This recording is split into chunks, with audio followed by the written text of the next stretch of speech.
Welcome to the Three Martini Lunch. Grab a stool next to Greg Columbus of Radio America and Jim Garrity of National Review. Three Martinis coming up. Hey, really glad you're with us for the Tuesday edition of the Three Martini Lunch. Good, bad, and crazy martinis for you today as usual. And our good one comes from the Morning Jolt. You've taken a look at a policy change at Dartmouth. We've had a lot of criticism for different institutions in the Ivy League lately, but Dartmouth doing something that makes a lot of common sense. What we saw in the wake of COVID, in the wake of other developments in our country, was that Dartmouth and more recently Columbia and others have said, you know what? We're not even going to really calculate SAT scores into whether or not we admit you into our institution. But Dartmouth is now reversing that. They are going to consider SAT scores when it comes to enrollment. And that's an important thing for a number of reasons. First of all, it's good to have a baseline. Standardized tests aren't everything, but over the years, they've certainly been helpful to determining who has achieved well and who has a good understanding before they head into college. But the thing that really stood out to me here, Jim, is that I think a lot of these institutions thought when they canceled calculating the SAT into whether or not they accept a student, they thought that they were being pro-diversity by not including the score. It turns out that the scores were actually really, really helpful for students in less than ideal situations by impressing Dartmouth and other institutions about their capabilities and what they could bring to the institution. So good on Dartmouth for changing it, and an interesting revelation there as well. Yeah, there's also a school of thought that says, first of all, the end of the use of the SAT and the ACT and other standardized tests was driven in large part by COVID-19.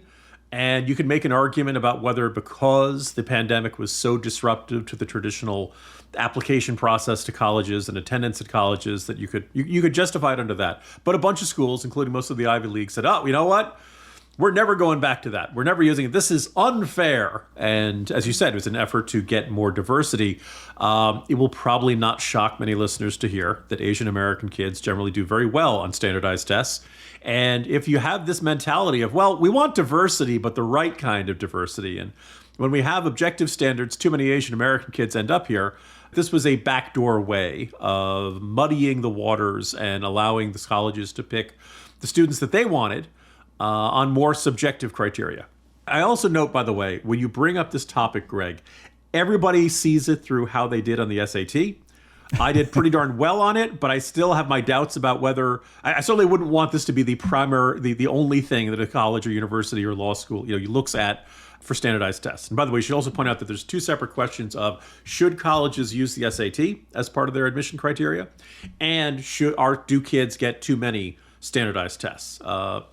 Smart conservative Republicans like Brian Kemp have said, we're doing a lot of standardized tests for these kids, causes a lot of anxiety. We're not sure. We don't need, there is such a thing as too much of a good thing. But I think you'd make the argument that it's good to have everybody taking one test. And no, this should absolutely not be the only thing that determines whether you get into your college or not. There are a lot of bright people I know who have confessed they did very badly on the SAT. They are brilliant people. They're extraordinarily capable. And I've heard people argue it measures whether you can take the test, not your general knowledge and things like that. Okay, I hear those arguments. There's a certain amount of validity to them. That's why, this one test should not determine the course of your life. However, and what these researchers at Dartmouth found is that it's a really good way to find someone. Maybe they don't have great grades. Maybe they don't go to a great school. Maybe they've got a very disadvantaged background. But they take this test and they do gangbusters on it. And what was kind of fascinating is this quote from one of the researchers who said, quote, "The professors noticed there were certain cases in which applicants opted not to send their scores when the scores could have helped that student tremendously, maybe tripling their chance of admissions." So what's kind of fascinating is this idea of, I'm not going to use SAT scores anymore, actually was hurting kids who could have gotten into a school as good as Dartmouth because their SAT scores were so well. If Dartmouth is doing this, I think it is a good sign.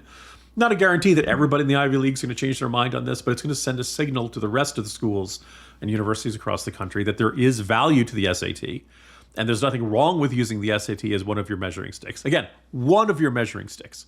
Most schools want to look at your grades. They want to look at what courses you've taken. Are they rigorous and difficult courses? And they also want to look at your outside activities, and sometimes they have a personal essay, sometimes they have an interview. There's a variety of processes, and there's nothing wrong with the school wanting to have a diverse student body with a variety of experiences and a variety of backgrounds and all of that. What the problem is this tool, which actually was a good tool for finding those diamonds in the rough, those kids who have something exceptional but who otherwise wouldn't stand out, they got rid of that because it felt unfair, which I think, Greg, says to me a lot of university presidents didn't actually do that well in the SAT. That's part of it, too. And there's also, as George W. Bush once told us, him a big fan of standardized testing, of course, kind of the soft bigotry of low expectations. You assume if you get rid of the standardized test, you're going to be helping people of different minority backgrounds. And in a lot of cases, that's not what happened. People could see, oh, wow, you've got this incredible background story. You did very well, all things considered, on this test, and I think this makes you a good fit for our institution. And they just didn't think like that. And of course, as a child of the 80s, Jim, anytime I hear Dartmouth, this isn't a very obscure reference, but it reminds me of a Family Ties episode where Mallory had decided momentarily not to go to college. And so she was trying to convince her parents that a lot of famous people had gone on to great success, even though they hadn't been to college. And so she cited Abraham Lincoln, Thomas Edison, and Moses. Her parents said, Moses? Yeah. The guy who parted the Red Sea. And Alex, of course, being all snarky, says, didn't he go to Dartmouth? And so every time Dartmouth comes up, that's what I think This is what you get only on the 3 Martini Lunch podcast. Nobody else is going to say, hey, Dartmouth has brought back the SAT. It could be a positive trend in higher education. And oh, by the way, let's go back to Family Ties. That's right. Always good 80s stuff. And it's Reagan's birthday, so it's a definite 80s day today. And Alex P. Keaton was a big fan, as are we. All right, 4 Patriots, our fantastic sponsor for today. Did you know that 2/3 of Americans are at risk of experiencing a blackout? And you could be one of them and end up sitting in the dark and the cold for hours or days or possibly even weeks if the storm is severe enough. Are you ready to protect your family? You could be if you've got the Patriot Power Solar Generator 2000X from 4 Patriots. Right now, go to 4patriots.com/martini and find out that you can get a free solar panel with the purchase of the Patriot Power Generator 2000X and get free shipping on orders over $97. They've also got great weekly deals, so jump on those before they're gone. You can save on Heartland's finest powdered milk kit, the scrambled egg kit, plant-based protein survival food kit, and butter powder. Visit 4patriots.com/martini to get your Patriot Power Generator 2000X with the free solar panel included. Plus, get free shipping on orders over $97. Save more and get peace of mind now by going to the number 4patriots.com/martini. That's 4patriots.com/martini. All right, Jim, on to our bad martini now, and this one is both maddening and sadly quite predictable. Ever since the Iranian-backed proxies hit Tower 22 in Jordan, killing 3 Americans a while back, Joe Biden promised a response at a time of our choosing. Well, apparently that response also included fair warning to the Iranians and therefore their militia allies to get out of Dodge before the airstrikes occurred. And so the frustration over that is building now because the airstrikes clearly, at least to this point, have not deterred Iran and its ill-intentioned friends. The Wall Street Journal reporting a strike near a U.S. base in Syria killed 6 members of a U.S. allied militia Monday, despite the U.S. pounding Iran-allied militia sites with airstrikes over the weekend, underscoring the challenge Washington faces in its goal of keeping the conflict in the Middle East contained. And so, Jim, we don't know exactly where things are headed here. The U.S. keeps saying we don't want a broader conflict, and I think that's largely true. But they also keep saying Iran doesn't want a larger, broader conflict, and I'm not at all sure that that's true. So what can you do to get the message across without escalating, I guess, is the key question here. But tipping off your enemy as to what's going to happen and when does not seem like a way to really get them to seriously consider changing their behavior. Greg, I find it interesting and probably a little ironic you use the term get the message across, because the message the administration thought it was sending was not the message it actually sent. It may have believed, but Joe Biden may have convinced himself that hitting just these targets and giving plenty of ample warning and letting everybody know that, he'd already, remember, it's like 4 or 5 days beforehand, I have decided, and he told reporters in his brief comments before going to Marine One, that somehow this was going to be enough, that this was going to, the mullahs were going to hear this, say, okay, time for us to back down. That has not been the case, as you laid out there. But what's also is like people pointed out, and we've pointed out on this podcast, that we just, both U.S. action against the Houthis in the Red Sea and these strikes against Iranian-backed militias in Syria and Iraq. There was no presidential address to the country, neither from the Oval Office or anywhere else. And it was Politico that said, quote, "Since those strikes began 4 days ago, Biden has declined to directly address the nation about his administration's offensive in the Middle East. He's been driven by concerns that delivering a major speech could escalate tensions with Iran and spark a larger regional conflict, according to 3 senior administration officials granted anonymity to speak publicly about internal deliberations." So when you talk about, get the message across, the president himself does not want to deliver that message, not to the American people or to the world. It's almost, faulty towers. Don't bring up the war. Don't bring up the fact that we are bombing Iranian targets in Iraq and Syria. And if you yourself don't want to, what message do you want to send then? If you believe that giving a speech is escalatory, if you believe that giving a speech is provocative and could make the Iranian mullahs do something that you don't want them to do, then you're scared of your own shadow. You basically have given them a veto about all kinds of actions, not just U.S. military actions, but like White House communication actions. And that is how desperate this administration is to not escalate this fight. And if the opponent always knows that you don't want to escalate the fight, they get to decide how intense the fight gets. Yeah, that's exactly right. And this administration keeps convincing itself that Iran wants to be friends. Iran doesn't want to be friends. They're willing to potentially be on decent terms as long as they get everything they want, kind of like they did in the Iran nuclear deal. But they know they can kind of shove this administration around, just like you said, because the administration doesn't want to get anything deeper than what they're in right now. Very frustrating and ineffective, most importantly, which means our troops are still at great risk in the region.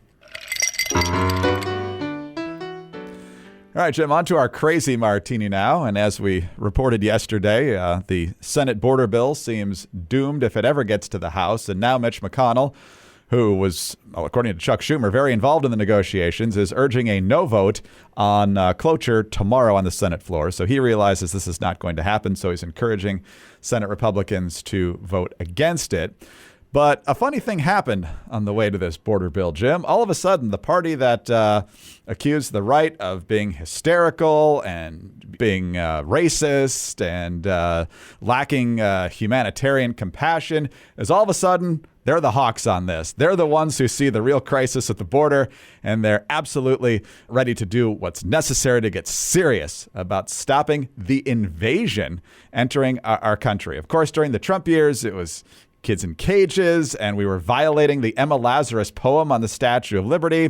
The House of Representatives passed H.R. 2, which was their border security bill. That was considered a non-starter and then immediately forgotten by the media.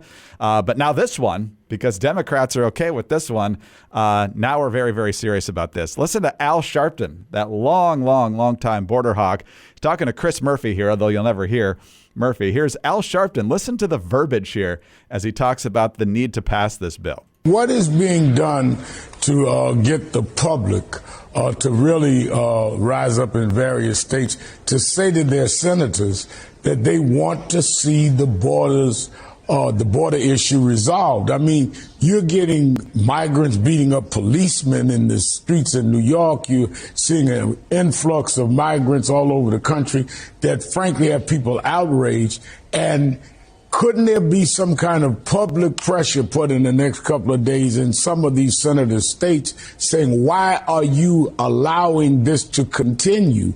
Because at the end of the day, senators have to deal with their voters. And at the same time, in the bill, you give money to Gaza, to civilians in Gaza and Israel. But the border, I mean, we're looking every day at the invasion of migrants, and they're playing a time game with politics on this. Jim, they're trying to do a complete 180 on this and make the Republicans seem like the softies. Common sense would suggest it won't work, but what do you make of the effort? And assuming this bill is in fact dead, what's the long-term impact, or at least on this campaign season? I was going to say, listeners, raise your hand if you ever thought you'd see the day when Al Sharpton on MSNBC was lamenting the invasion of migrants that are coming across the border. And all of a sudden sounding like this Trumpian immigration restrictionist. It's like, it's all those darn open borders Republicans, that they're the problem here, what we're seeing. You can find Republican idiots in this country, but it is extraordinarily frustrating to deal with the Democratic Party where so much of their arguments are bad faith at the heart of them. Because for going back to the George W. Bush years, they would cite the M.L. Lazarus poem, and as if that was like a refutation of existing U.S. law. Like the law said, you can't come. I believe it was Sonny Bono who really succinctly summarized this issue when asked, "What do you think of illegal immigration?" He said, "Well, it's illegal, isn't it?" And that's kind of the attitude. Well, gee, you probably shouldn't be allowed into the country if you don't have permission to come into the country. And the attitude for Democrats for years was that no. You're xenophobic. There's something wrong with you. You're hateful, et cetera, et cetera. And then once they started getting busing to large cities, you had the likes of Muriel Bowser, the mayor of Washington, D.C., insisting, well, we don't have the resources to deal with this because we're not a border city. Like El Paso is awash in resources and completely well equipped to handle these waves and waves of migrants coming across the border. So now all of a sudden, the moment they sense an iota of political advantage, they're ready to turn on a dime, 180 degrees, and all of a sudden, we got to deal with this invasion of migrants, Greg, I never thought I'd see the day when Al Sharpton looked and sounded like he was being possessed by Lou Dobbs, with his famous CNN show, Mexicans are under our bed. Like all of a sudden, it was this crazy guy. Now the moment it's of liability for Joe Biden, Democrats are sounding like the most strict immigration restrictionist you could possibly get. And it's an invasion of migrants and all that kind of stuff. You see mayors from New York City to Edison, New Jersey, all across the country. We don't have any room for any of these guys. Hey, that was practically one step short of a hate crime like a decade ago. And all of a sudden, it is extraordinarily revealing, and I think a demonstration of where public opinion is on this. And if you come out of this conversation being convinced that, by golly, those Democrats, they've always wanted a secure border, and it's those darn Republicans that won't go along with it. You get what you deserve if you can be that easily fooled by the likes of Sharpton. Exactly. And he referenced a very serious issue with the illegals who attacked the cops in New York City. But this sort of stuff's been happening for a long time. You did have people like Eric Adams eventually grousing when the numbers got too big. But overall, who was the bad guy in that story? Greg Abbott's the bad guy for sending them after they illegally crossed the border to all these places that declared themselves sanctuary cities. But now that there's actual legislation, no more migrants.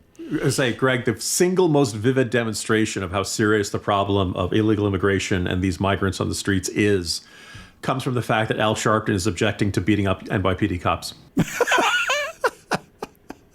That's where the last shred of authenticity goes away. Yeah. Jim, good discussion. I'll talk to you tomorrow. See you tomorrow, Greg. Jim Garrity, National Review. I'm Greg Corombos of Radio America. Thanks for being with us today. Please subscribe to the 3 Martini Lunch podcast if you don't already, and tell your friends about us as well. Thanks also for your 5-star ratings and your kind reviews. Please keep those coming. Get us on your home devices. All you have to say is play 3 Martini Lunch podcast. Follow us both on X. He's at Jim Garrity. I'm at Dateline_DC. Have a terrific Tuesday and join us again on Wednesday for the next 3 Martini Lunch.